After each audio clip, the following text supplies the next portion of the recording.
Here we go, my cigar-smoking, fancy car-driving, lady-killing ass. The first is that there is not one of you fools out of 100 out there watching that is going to hook up with a girl that is rated as a 6 or more in current 2024 society.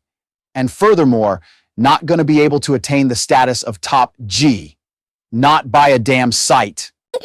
Andrew Tate is very mean. I'm not Andrew Tate. And for today, class, we will be discussing the origins and background of the new holiday Sleepy Joe Biden has implemented, called Juneteenth. Oh my word, look who it is. That's right, top G is up in this motherfucker. Lucy, get up out this bitch. This is my domain. Free top G. Free top G. Free top G. Free top G. Free top G. Free top G. Free top G. All right, brokies, with all that bullshit aside, we have a very important topic on hand today. As you well know, the top G has a mixed ethnic background, being he was born in Washington, D.C., to a world-famous chess player who was black and a mother who was white. Saying all that to say, Juneteenth is very important to both Tristan and him. Let's start lesson. There were other available anniversaries for celebrating emancipation, to be sure, including the following. Sector 22, the day Lincoln issued his preliminary Emancipation Proclamation order in 1862. Jan. 1, the day it took effect in 1863. Jan. 31, the date the 13th Amendment passed Congress in 1865, officially abolishing the institution of slavery. December 6, the day the 13th Amendment was ratified that year. April 3rd, the day Richmond VI fell.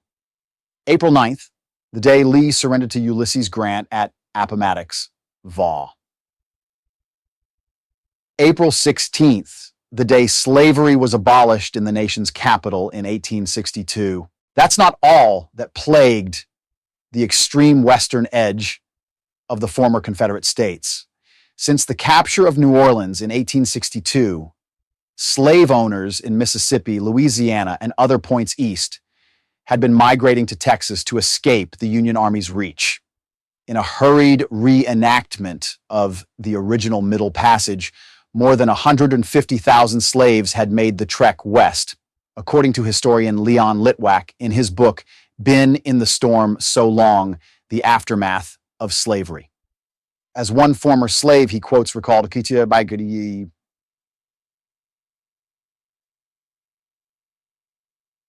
it looked like everybody in the world was going to Texas. When Texas fell and Granger dispatched his now famous Order No. 3, it wasn't exactly instant magic for most of the Lone Star State's 250,000 slaves.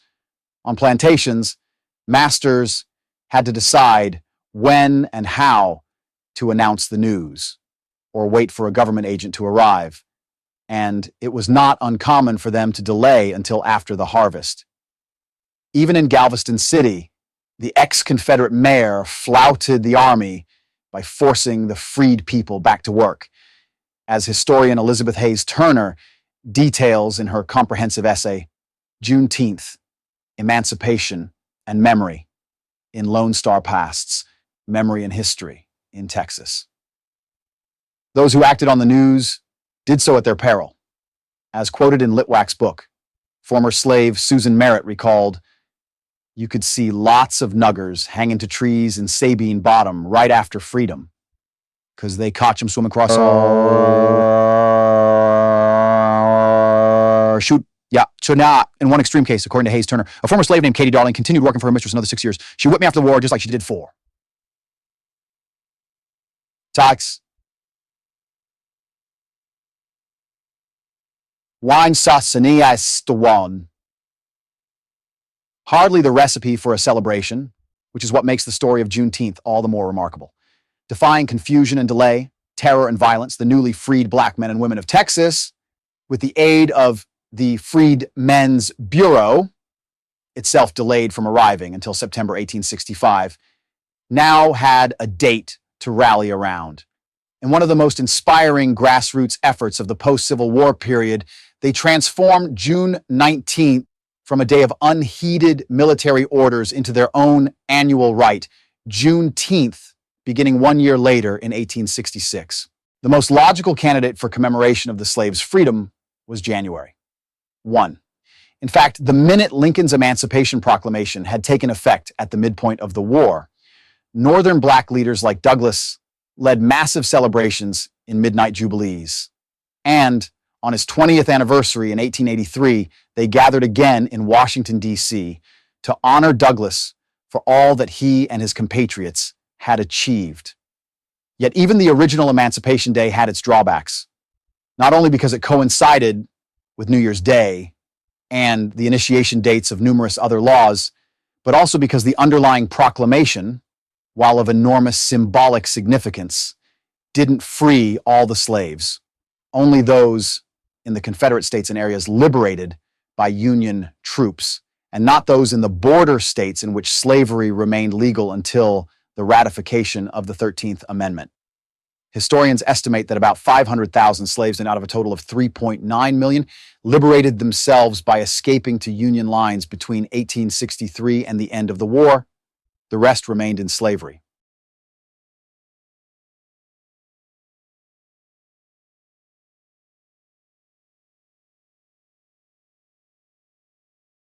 May 1st, Decoration Day, which, as David Blight movingly recounts in Race and Reunion, the Civil War in American Memory, the former slaves of Charleston, South Carolina, founded by giving the Union War dead a proper burial at the site of the fallen planter elite's race course. July 4th, America's the road to and from emancipation. Independence Day. Many Americans think that slavery ended in the United States 7 years President Abraham Lincoln signed the Emancipation Proclamation on January 1st, 1863, a document which declared that all persons held as slaves within the rebellious states are and henceforward shall be free. But in reality, the path to realizing freedom was much more complicated. Fearing the loss of Americans who remained loyal to the Union, Lincoln's proclamation did not emancipate enslaved people in certain parishes in Louisiana, as well as the states of Maryland, Missouri, Tennessee, and West Virginia, though each of those states abolished slavery before the war's end. In fact, news of the proclamation did not reach all enslaved people at the same time, with some African Americans first hearing about emancipation months after the war ended in April 1865. Union troops under the command of Major General Gordon Granger arrived in Galveston, Texas on June 19, 1865, the final place yet to be notified. Granger and his men went street to street proclaiming, "The people of Texas are informed that in accordance with a proclamation from the Executive of the United States, all slaves are free." Although many African Americans certainly rejoiced that first Juneteenth, they also experienced the uncertainty of what freedom meant. Margaret Nillen of Fort Worth lamented how freedom brought about an explosion of violence against African Americans, many of whom were shot, tortured, or lynched at the hands of former owners and the Ku Klux Klan. Juneteenth is an often overlooked event in our nation's history. On June 19, 1865, Union troops freed enslaved African Americans in Galveston Bay and across Texas some 2.5 years after President Abraham Lincoln signed the Emancipation Proclamation. The way it was explained to me, one heir to the tradition is quoted in Hayes Turner's essay, "The 19th of June wasn't the exact day the Negro was freed, but that's the day they told them that they was free. And my daddy told me that they whooped and hollered and bored holes in trees with augers and stopped it up with gunpowder and light, and that would be their blast for the celebration."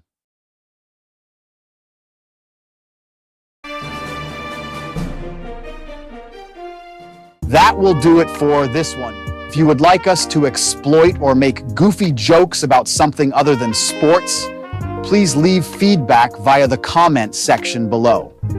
If you prefer us to direct our talents towards provocative Reddit stories, unusual stuff posted on Twitter, do make your voice heard below. Being that BJ is living off his savings and I am an artificially engineered figure E, we have all day to scour the internet for these types of diamonds in the muff. Diamonds in the rough. Okay, well, for BJ, D, this is the Andrew Tate puppet saying don't simp, don't cuck. Say no to dope and be kind to animals. As for what you do to humans, I could care less. And see you in the next. To make a personal request, receive channel merchandise, or to just hook a brother up, hit up the Cash App on the screen or make a contribution to the PayPal shown on the screen.